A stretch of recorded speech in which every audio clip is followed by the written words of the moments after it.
Assalamualaikum warahmatullahi wabarakatuh. Waalaikumsalam warahmatullahi wabarakatuh. Bismillahirrahmanirrahim. Selamat pagi, salam sejahtera untuk kita semuanya.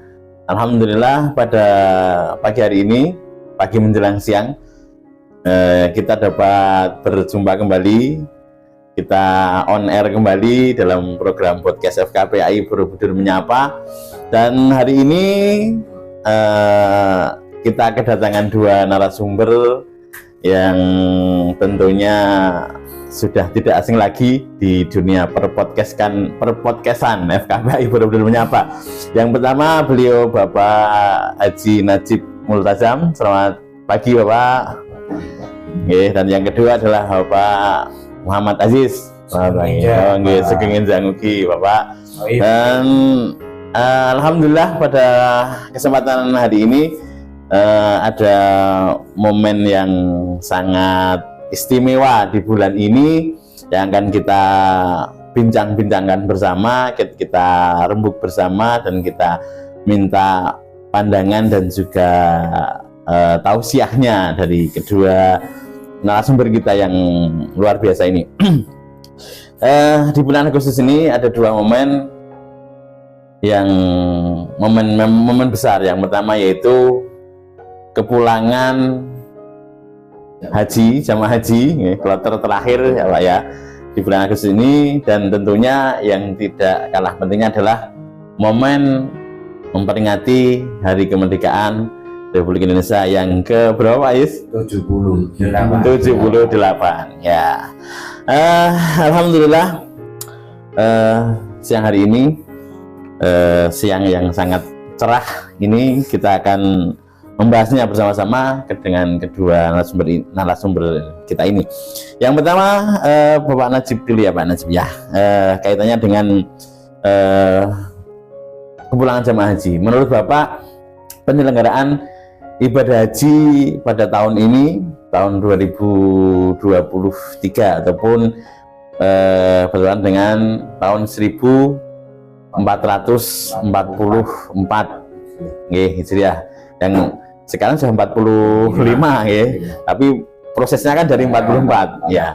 Ini bagaimana Bapak? Karena kan ketika kita melihat di media, mungkin ya namanya di media sosial itu pasti ada pro kontra ya dalam penyelenggaraan ibadah haji ini. Ada yang menilai negatif, ada yang menilai positif. Ini dari kacamata Bapak, penyelenggaraan ibadah haji tahun ini bagaimana Bapak?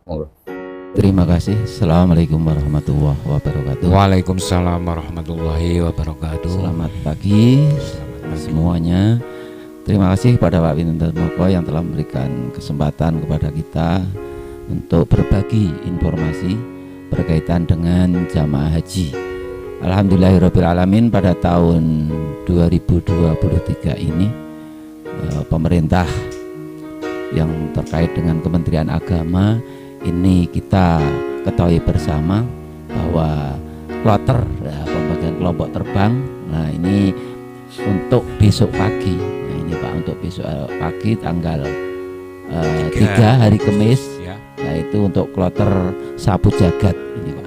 Jadi ini kita lihat awal dulu Sapu Jagat ini. Kenapa dinamakan Sapu Jagat? Karena tahun ini banyak penambahan jamaah, karena ada beberapa penambahan kuota dari negara Saudi Arabia untuk menambah kuota jamaah. Juga di tahun ini berbeda dengan tahun-tahun sebelumnya, karena tahun ini adalah tahun yang penuh dengan perjuangan Pak. Jadi jamaah haji yang berangkat tahun ini adalah penuh dengan perjuangan fisik, mental maupun ubah-ubahnya Pak. Karena apa? Karena untuk tahun ini kita sudah kembali untuk Kabupaten Magelang, gitu maksudnya sudah jamaah sudah kembali pada normalisasi jumlah jamaah kuota 1.203 jamaah. Dan juga tidak ada batasan umur ya Pak ya? Tidak ada batasan umur. Kalau yang tahun kemarin kan kayaknya masih ada batasan umur. Iya, betul, jadi Pak. Istilahnya yang berangkat, yang malah yang terlalu tua tidak berangkat kalau tahun kemarin ya. Tapi untuk tahun ini karena luar biasanya ini jamaah yang berangkat justru dari kaum lansia. Lansia. Nah, ini kan luar biasa. Kemarin dibatasi, sekarang tidak dibatasi, yang tua berangkat semua. Yang tua berangkat semua. Tapi alhamdulillah semuanya umur itu tidak bisa menjadikan ukur, Pak. Jadi umur itu tidak bisa menjadikan ukuran bahwa kita di sana akan bisa atau tidak, itu tergantung niat kita, Pak, dikembalikan. Ternyata alhamdulillah tahun ini yang diprediksi umur lansia itu di sana petugas sudah gelisah. Petugas ketakutan nanti lansia semua lansia bagaimana ini gendongi bopom dan sebagainya kan, tapi ya wajar saja ternyata lancar ya. Kekuasaan Allah ini, Pak ya. Jadi kekuasaan Allah dikembalikan kepada nawaitu kita dari negara kita. Nah ini nanti kita sambut insya Allah besok hari Kamis dini hari jam 23.45 ini kedatangan kloter yang sapu jagat. Nah, sapu jagat ini mungkin besok jangan sampai terjadi lagi. Karena apa? Karena ini dari jamaah tentunya ini banyak kurang kesiapan manasik, Pak. Ya, jadi kurang banyaknya kesiapan ilmu manasik. Ya, walaupun demikian, ya alhamdulillah di sana bisa berbagi dengan jamaah-jamaah lain sehingga bisa melaksanakan ibadah haji. Dan demikian, Mbak. Jadi tahun ini yang memberikan luar biasa ini adalah karena usia yang lansia, juga karena nilai nominal. Lah ini yang mengagetkan pada masyarakat. Nah kita kan ini yang menjadikan nominal masyarakat. Ternyata untuk tahun ini yang melaksanakan ibadah haji dengan nilai 49.800 juta rupiah. 49 juta. Lah ini kan hal yang baru terjadi kali ini ya. Ini juga banyak yang mundur. Nah, karena banyak yang mundur karena kurang kesiapan kan seperti itu. Jadi tapi alhamdulillah dengan penyisiran dari pemerintah akhirnya walaupun waktu mepet kurang 1 minggu ini masih bisa teratasi karena sudah niat untuk menunaikan ibadah haji ini juga antriannya lama, Pak. Nah, sudah kita dari pihak yang menjadi bemper di KUA ini juga banyak rayuan ataupun jimat bagaimana biar beliau ini bisa berangkat ya, karena yang keberangkatan haji ini tidak bisa untuk kita serta-merta diulangi ya, kalau tahun besok bisa berangkat. Nah ini jadi alhamdulillah ini, Pak. Jadi dalam perkembangannya kita lihat dari petugas-petugas ini para jamaah alhamdulillah ini juga sehat-sehat saja, Pak. Jadi alhamdulillah bisa melaksanakan rukun sunnahnya, Pak. Ini, Pak, yang bisa kita sampaikan, Pak. Jadi intinya pelaksanaan ibadah haji di tahun ini sukses gitu ya, Pak ya. Ya tidak lepas dari ada kekurangan kelebihan, itu biasa, wajar.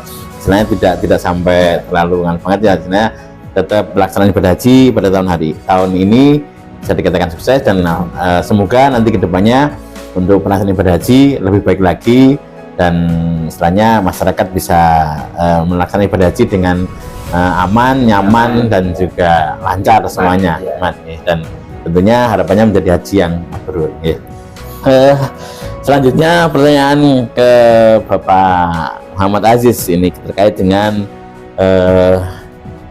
memperingati kemerdekaan. Jadi tidak terasa kita sudah 78 tahun merdeka. Indonesia ini diakui menjadi negara yang merdeka, dan tentunya proses dari menuju kemerdekaan ini sangat luar biasa sekali.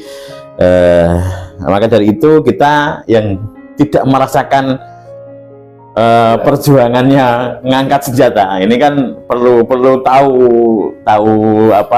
lebih mendalam tentang kemerdekaan ini. Jadi makna dari kemerdekaan itu sebenarnya seperti apa, agar kita bisa memahami dan tentunya kita bisa merasakan biyen perjuangan ini wong biyen mbah banyak dewi dalam istilahnya membela untuk menyongsong kemerdekaan itu, dan kita sekarang sudah merdeka, kita tidak merasakan perjuangannya, tapi kita harus tahu maknanya kemerdekaan agar kita istilahnya tidak ono rasa alah piye to biyen iki menapa. Jadi biar kita juga merasakan kemerdekaan itu yang sesungguhnya, nah kita harus tahu maknanya kemerdekaan itu apa, Pak. Terima kasih pada Pak Windarmoko yang telah memberi sebuah gagasan ataupun pertanyaan. Saya menyapa dulu salam patriotisme untuk semua. Memang beda pada hari ini, biasanya narasumber satu, hostnya satu, tapi berhubungnya adalah untuk mewujudkan sebuah ekspresi patriotisme, sehingga mengambil angkah dari kru podcast itu mendatangkan 2 tamu. Ya, semoga dengan adanya Hari Kemerdekaan ini yang tahun ini ke-78 mengambil sebuah tema terus melaju untuk Indonesia maju. Kembali kepada konteks pertanyaan tadi, memaknai sebuah kemerdekaan dalam kitab Idhatun Nasiin karangannya Mustafa Al-Hulayyan itu disebutkan bahwa babul huriyah, bab kemerdekaan, bahwa memang Pak Win, Pak Haji, bahwa kita memang telah lepas dari penjajahan yang bersenjata, tapi kita belum lepas belajar untuk selalu berjuang dari ketidakpedulian pada diri sendiri ataupun dalam berorganisasi atau halayak masyarakat. Dalam sebuah kitab tadi yang saya sebutkan bahwa ada macam-macam daripada makna kemerdekaan, baik itu huriyah ifradiyah, artinya kemerdekaan pada diri sendiri, atau huriyah insaniyah, kemerdekaan secara mutlak sama-sama manusia. Itu harus disikapi, jangan sampai di era yang penuh dengan dalam tanda kutip digitalisasi. Merdeka artinya bukan sebatas untuk bebas berekspresi tanpa ada batas-batasnya, tidak, tapi tetap walaupun kita merdeka, bebas berpendapat, bebas berekspresi, tapi ada batas-batasnya, sebab kita adalah negara hukum. Yang pasti kita untuk selalu meningkatkan kesemangatan dalam kita mengukir sebuah prestasi, itu adalah bentuk memaknai daripada sebuah kemerdekaan. Kita berusaha kepada remaja ataupun kaum milenial untuk mengisi kemerdekaan dengan banyak-banyak berprestasi.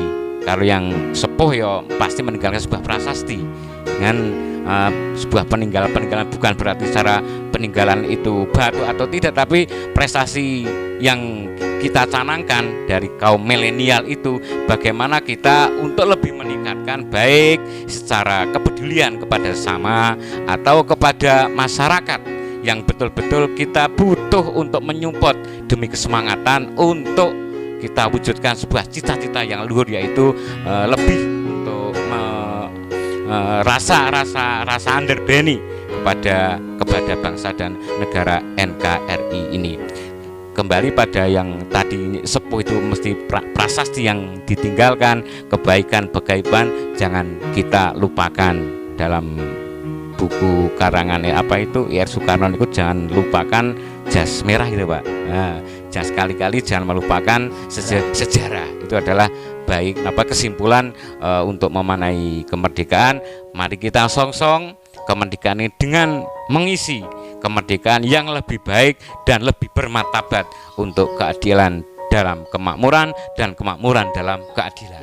Oke, luar biasa sekali ini penjabaran dari makna kemerdekaan dari Pak Aziz ini. Jadi begitulah makna kemerdekaan. Jadi kita harus bisa mensikapinya dengan baik. Bagaimana menghargai orang tua itu pastinya tadi meninggalkan prasasti dan kita harus bisa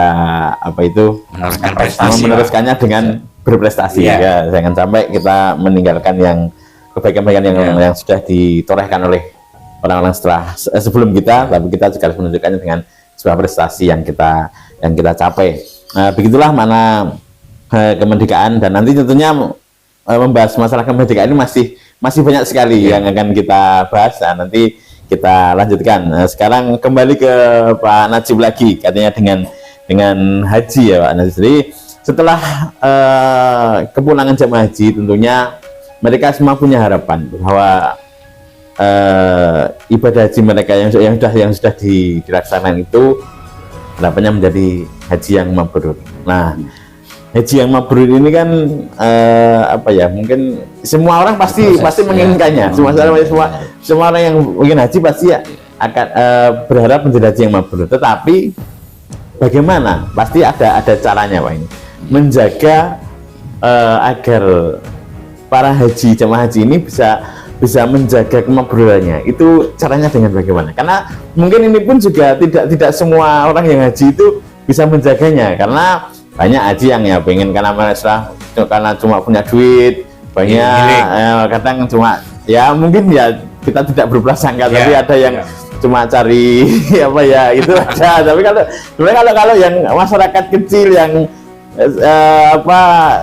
Jawa-Jawa di dusun itu ya mereka niatnya benar-benar sungguh-sungguh. Nah, tapi kan juga ada yang macam-macam. Nah, ini bagaimana cara menjaga kemabruran jamaah ini agar tetap menjadi haji yang mabrur? Monggo, Pak. Terima kasih, Pak Bin. Sebelum kita kembali pada pertanyaan yang kedua kaitannya dengan haji mabrur, kita menoreh kembali kepada dua hal, Pak. Jadi haji itu sebetulnya secara syariat. Nah, gitu. Secara syariat itu seperti apa? Jadi haji yang sejati itu seperti apa? Sejatine haji itu seperti apa? Nah, ini Pak. Jadi perlu kita telah dulu Pak, sebelum kita menuju kepada yang hakikatnya. Mabrur itu kan hakikat Pak. Jadi hakikat tujuan kita kan hakikatnya Pak. Nah, tapi sebelum hakikat kan kita membahas berkaitan dengan syariat yang telah kita lakukan kan gitu. Jadi kita melihat nanti kepada hakikat atau mabrur itu kita bisa dilihat sejak awal prosesi perjalanan secara syariat Pak. Jadi kita dalam prosesi haji itu intinya kan hanya 5 hari Pak. Prosesi haji itu kan 5 hari. Ya, dari tanggal 9 ke Arafah gitu. Terus tanggal 10, 11, 12 dan 13. Ini yang menggunakan nafar sani. Nah, kalau hanya nafar awal kan hanya 4 hari Pak. Tapi mereka digantikan oleh yang hari tarwiyah kan 8, itu ya 8. Jadi ada yang 2 versi. Yang penting kan 5 hari. Podo-podo limone tapi pelaksanaannya akan berbeda.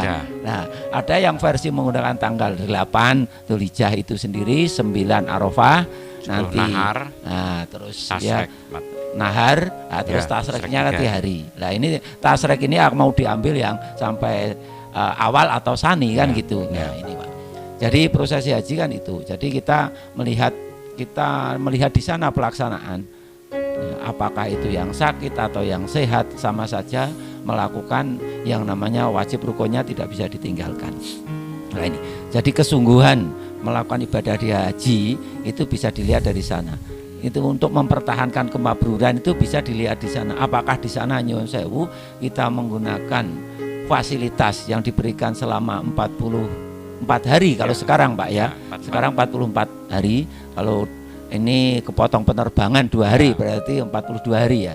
Nah, ini kita lihat dari perilaku Pak. Hakikatnya di sana itu seperti apa? Nah, gitu. Kalau kita dilihat dari sana diberikan kesempatan untuk hanya menjalankan ibadah dan ibadah Pak. Soalnya masak pun sekarang sudah tidak dipikirkan di sana. Nah, pemerintah sudah memikirkan memfasilitasi kan begitu. Jadi harga 49.800.000 ini murah Pak kalau kita perhitungkan. Itu murah. Itu nilai fantastik Pak, 9,49 gitu. Ya, jadi kita bisa melihat nanti kemabruran itu nanti bisa dilihat dari awal nanti prosesi syariatnya. Kan begitu. Jadi kita melakukan kebiasaan sehari-hari di sana, difasilitasi di sana. Waktu sholat aja kita lihat di sana. Nah, nanti sholatnya itu apakah selalu berjamaah di sana atau hanya di kamar melaksanakan haji mardut, kamar udut. Nah, ini banyak terjadi ya. Itu kembalikan kepada niat Pak. Jadi masalah kemabruran itu tidak serta-merta dilihat setelah kita melaksanakan ibadah haji, tapi dilihat dari prosesi awal syariatnya. Iya, dari syariatnya. Dia merubah perubahan enggak? Dari sebelumnya dia berangkat, terus perilaku yang ada di sana. Nah, ini kan juga akan kita nampak. Nah, yang menilai nanti mabrur itu kan orang lain, bukan diri kita. Kan betul. Itu. Nah, jadi dari prosesi perilaku itu. Terus di sana nanti secara sosial, sosialnya seperti apa? Apakah dia itu tetap aku atau aku yo kowe kan atau kamu kan, kita saling membantu di sana. Nah, karena di sana juga kita dikategorikan sebagai hal lingkungan yang baru, Pak. Kita sama-sama orang baru di sana. Tapi nilai sosial akan nampak di sana. Kita membantu dengan teman kan gitu. Masalah sepele kan itu masalah kita sehari-hari, masalah mau mandi. Nah, ini kan juga lingkungannya akan berbeda. Kita seenaknya kalau di rumah, di sana tidak ada yang namanya ciduk, di sekolah, bak kan tidak ada. Apalagi di kampung-kampung, di sana hanya akran. Nah ini kan kita, bagaimana kita melalui sikap ini nanti akan bisa kita melihat. Terus nanti pelaksanaan Armina pada waktu itu dan sekarang Asmuna, perjalanan dari hotel menuju Arafah, dan nanti pelaksanaan di Arafah juga seperti apa. Nanti terus kita pelaksanaan dari Arafah ke Musdalifah, nanti mabit, pengambilan kerikil. Nah, ini pengambilan kerikil ini kita sosialnya seperti apa? Karena kita sama-sama lelahnya, Pak, di sana. Betul-betul lelah, Pak Haji, itu memang membutuhkan stamina yang luar biasa. Tapi kalau kita menilai kemabruran itu dari sana nanti kita akan nampak.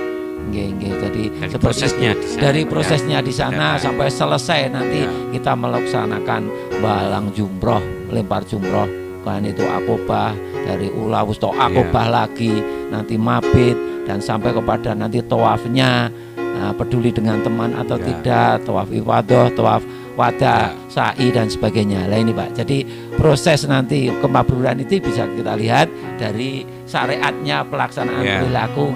Ada perubahan sejak dari kita keberangkatan. Nah ini sampai di sana. Wah kurang. Apalagi kan kita juga di situ sudah dijelaskan dalam Al-Quran, dalam kita berperilaku, berbicara. Nah kan itu berbicara dari santun, kan gitu. Berbicara ranyah-nyuh. Nah ini dalam bahasa yang negatif kan seperti itu, Pak. Nah ini jadi gambaran. Nah semoga nanti jamaah haji Indonesia ini bisa betul-betul menjaga kemabruran itu kita bisa lihat. Nah ini semoga nanti yang kloter sapu jagat, kloter 99 yang terakhir ini nanti bisa kita doakan bisa menjadi haji yang mabrur. Lah ini nanti kita lihat konteks mabrur itu nanti seperti apa. Nah ini sementara kita lihat dari hal yang syariatnya dulu. Nah gitu. Nah, ini sebenarnya yang bisa kita sampaikan ya, Pak. Ya, jadi itulah tentang menjaga kemabruran. Jadi intinya kemabruran itu dilihat mulai dari bagaimana pelaksanaan di sana, apakah bisa lebih baik lagi daripada pas mau berangkat di rumah, dan di sana dengan lingkungan yang baru, dan di sana memang istilahnya cuma hanya untuk beribadah saja, semuanya sudah ditanggung oleh pemerintah. Dan bagaimana bersikap di sana itu sudah kelihatan nanti untuk mulai menjaga kemabrurannya. Nah, menjadi hanya mabrur tidak sudah terlihat dari pas pelaksanaan ibadah hajinya. Ya, terima kasih Pak Najib. Kembali lagi ke Pak Aziz ini tentang kemerdekaan. Yang tadi sudah disampaikan tentang maknanya dari sebuah kemerdekaan itu apa. Terus sekarang tentunya kita juga sebagai generasi yang masih ada sekarang, atau mungkin ya kalau sing nom-nom ya istilahnya generasi milenial, bahasa keren seperti itu, tentunya harus bisa bagaimana mengisi kemerdekaan ini. Dan juga tentunya kemerdekaan ini kan tidak lepas dari mencintai tanah air yang kita sudah peroleh menjadi negara yang merdeka. Ini hukumnya bagaimana mencintai tanah air, dan juga bagaimana cara mengisi kemerdekaan di era sekarang ini. Monggo Pak Aziz. Terima kasih. Pada pertanyaan yang awal, bagaimana hukum kita mencintai tanah air, itu memang kemerdekaan negara itu bukan serta hadiah, Pak, tapi betul direwai bahwa perjuangan. Bukan. Mungkin dari negara-negara kan ya hadiah, tapi negara kita murni perjuangan daripada para pejuang-pejuang kemerdekaan yang terdahulu yang melepaskan dari penjajah. Hukumnya adalah sebagaimana dalam hadis itu Kanjeng Nabi ngendika, bilih uhibbul arabiyah li'anni wulitu arabiyah. Saya cinta negara Arab. Lah ketika Nabi domisilinya di Arab, itu dikiaskan kita, saya cinta Indonesia, uhibbul Indonesia. li'ani wulitu Indonesia. Lah gitu. Artinya kita betul-betul harus bisa mewarnai dalam mengisi kemerdekaan ini, sebab disebutkan bahwa hubul waton minal iman, cinta tanah air adalah sebagian daripada iman.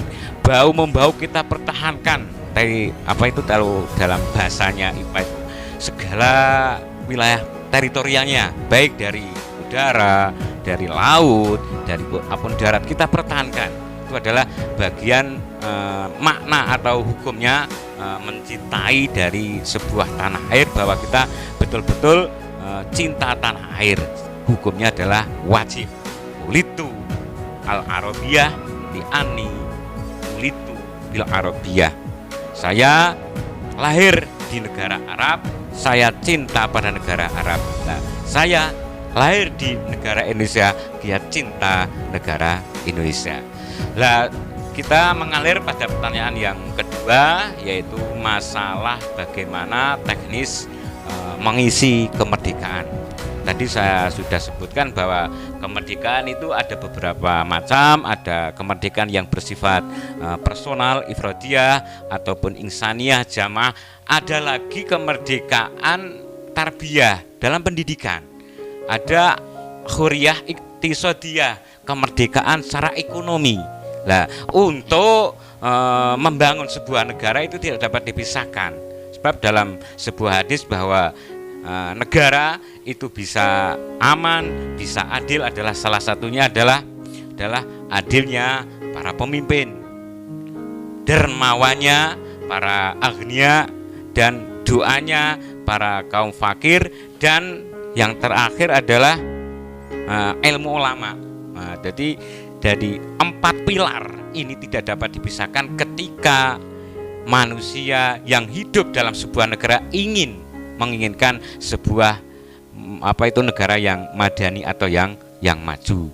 Kita berusaha sebagai seorang milenial bagaimana negara kita itu betul-betul dalam tanda kutip yang madaniyatun al-iqdam, negara yang maju dan termasuk sesuai dengan tema tahun ini, terus melaju untuk Indonesia maju. Artinya itu mengedepankan kemajuan.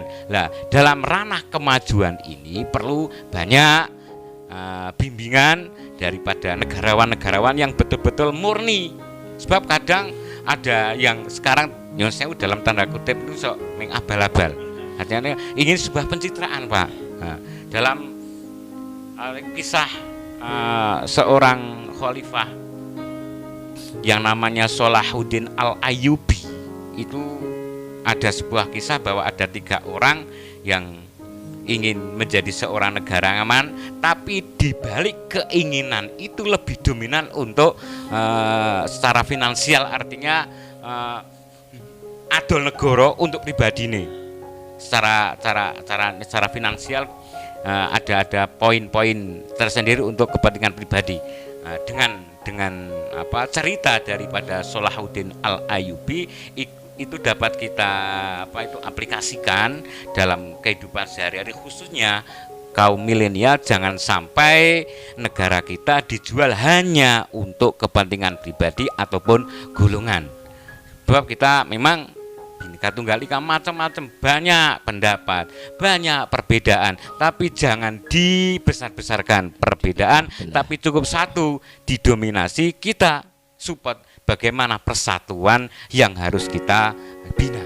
Itu adalah bagaimana cara mengisi kemerdekaan untuk kaum milenial. Terima kasih Pak Yus.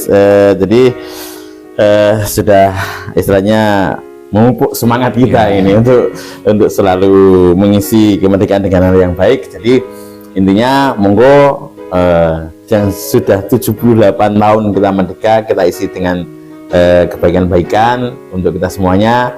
Apalagi ini momen yang akan mendekati kita adalah tahun politik di 2024 ya.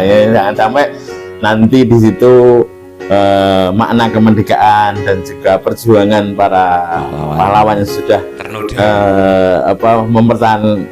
mencapai kemerdekaan jangan sampai ternodai oleh kepentingan politik yang nanti akan menjadi malah istilahnya merusak Indonesia. Jadi monggo marilah perjuangan sudah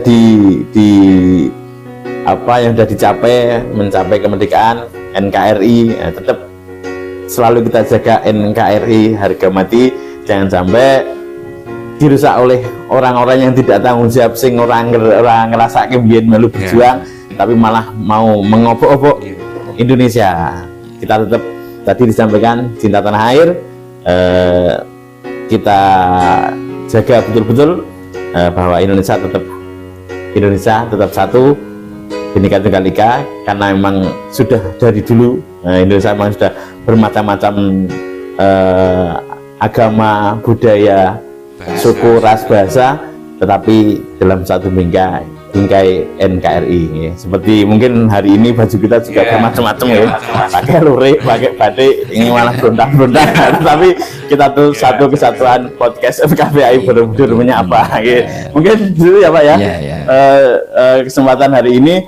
Alhamdulillah. Satu lagi ya, mungkin ya. Ini pas hari closing statement. Hari Rabu ini Pak. Ya, hari Rabu. Perkara saya untuk membuat sebuah pantun ya Pak. Rabu. Hari Rabu pergi ke Australia, dirgahayu Republik Indonesia.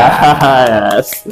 Sip sekali. Terima kasih sekali narasumber kita Pak Najib dan juga Pak Ayis yang setelah meramaikan khasanah perpodcastan FKPI Borobudur menyapa. Semoga ini bisa bermanfaat untuk kita semuanya, dan sampai ketemu di episode selanjutnya. Jangan lupa selalu tonton program podcast FKPI Borobudur menyapa di channel YouTube kita FKPI Borobudur. Jangan lupa subscribe, like, dan share tentunya agar channel kita ini menjadi lebih bermanfaat untuk umat di seluruh wilayah di Indonesia.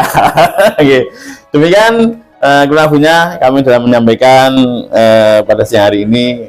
Mohon maaf, dan marilah kita akhiri bersama dengan bacaan tahmid. Alhamdulillahirabbil alamin. Assalamualaikum warahmatullahi wabarakatuh. Waalaikumsalam warahmatullahi wabarakatuh.